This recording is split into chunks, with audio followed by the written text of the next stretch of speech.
This is going to be topic 39, non-traumatic back pain. Key concepts. Upon completion of this chapter, you will understand the causes of non-traumatic back pain, musculoskeletal abnormalities, infections, cancer, or pathological fractures. The importance of recognizing the history and physical red flags that indicate a serious medical or surgical emergency, the ways to manage the patient's pain, positioning, and medication. So, anatomical review. The spinal column is made up of 33 vertebrae, and it supports the human while walking. It protects the spinal cord. There are spinal nerves in there, and also discs in between it to provide support.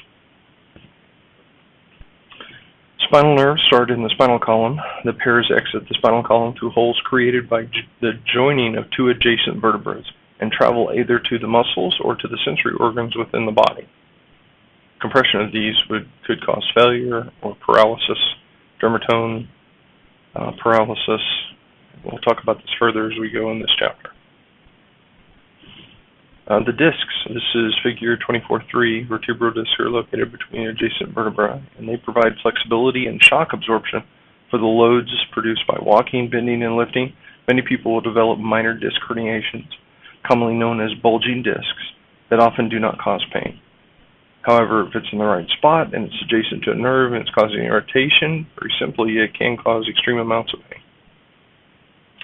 Chief concern, complaints of back pain, and there's several conditions that can actually cause this. This is figure or table 24.1, causes of lower back pain, things like muscle strain, ligament injury, disc herniation, degenerative discs, spinal stenosis, which is narrowing of the spinal canal, infection, discitis, infection, which is infection of the actual disc, epidural abscess, which would be like a pus pocket in the epidural space, epidural hematoma, which would be a blood pocket, cancer, bone cancer, metastatic cancer, osteoporosis, non-musculoskeletal, rupture of abdominal aortic aneurysm, kidney stones, and pyelonephritis. And this is figure 24.4, or disc herniation. And we can kind of see it right here. See how all of these are nice, and in this one we have protrusion of the actual disc. If this is pushing up on nerves, it can be very painful.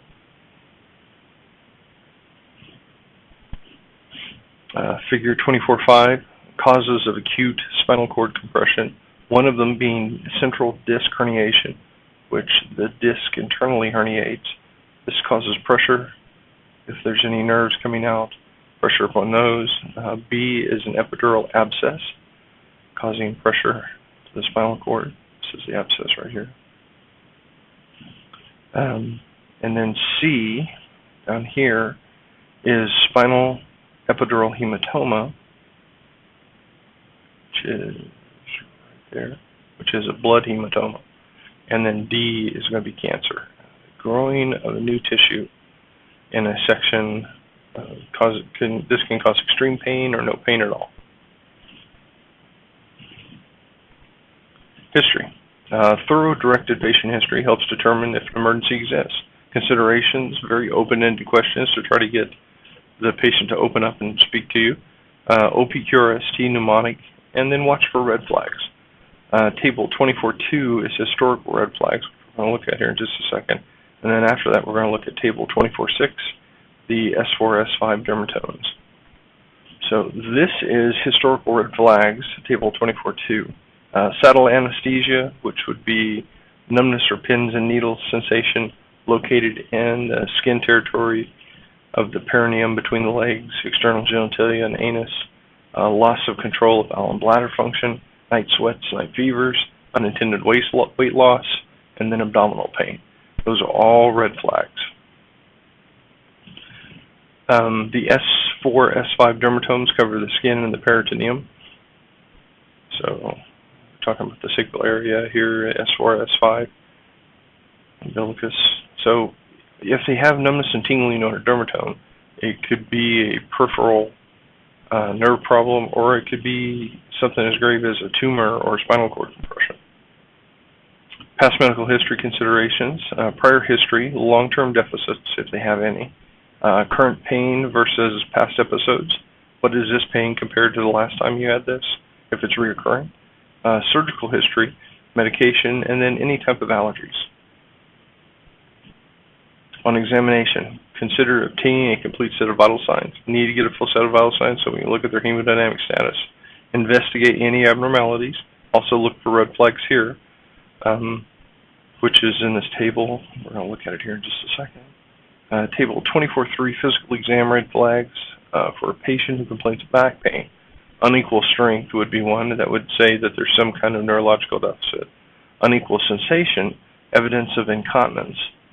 Abdominal mass, that would be a AAA possibly. Unequal pulses, this would be vasomotor control from the spinal column or fever.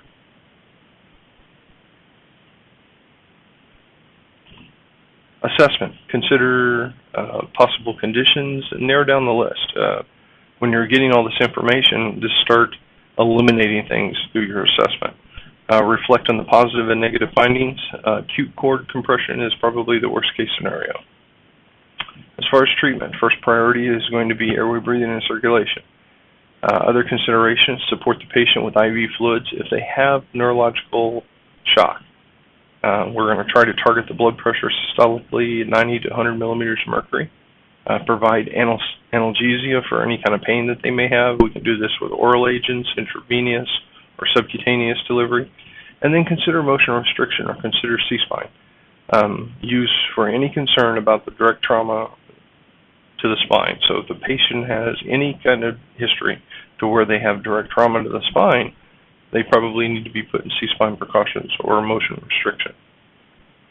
Evaluation, reassess the patient during transport and their pain levels. Increasing pain may occur from the transport itself. Most of the ambulances ride around like a hay truck, so they're bouncy, they got a lot of weight in the back of them, or it may indicate a change in the patient's condition. Vital signs, increased heart rate may indicate an increased pain or may be an early sign of shock, especially when coupled with decreasing diastolic blood pressure. Paramedics should immediately address any abnormal vital signs. If we suspect spinal cord compression, reevaluate neurological and motor examination quite frequently because there could be a change. As the swelling increases from the cellular-mediated response, we could provide more constriction to that actual nerve ending. Disposition, non-traumatic back pain, a majority of it can be taken to any emergency department. Specialty center transport would be for patients with ruptured aortic aneurysm, and they would need vascular surgery services, acute spinal cord compression, a spine surgeon. Unstable vital signs, transport to the nearest hospital for stabilization, and they can be transferred later out to another facility. In conclusion, the majority of patients who access emergency medical system with concern of back pain have a painful but not life-threatening condition. Some patients actually have a serious underlying disease. Conditions include an abdominal aneurysm, acute cord compression syndrome, or musculoskeletal back pain. Paramedics must dive sufficiently into the patient's history and perform a thorough enough physical exam to identify those with these life-threatening and limb-threatening disorders. If you have any questions concerning this topic, feel free to contact me. My name is Roy Smith, SmithArt, SamaritanEMSOK.com, or 405-492-8243. Thank you.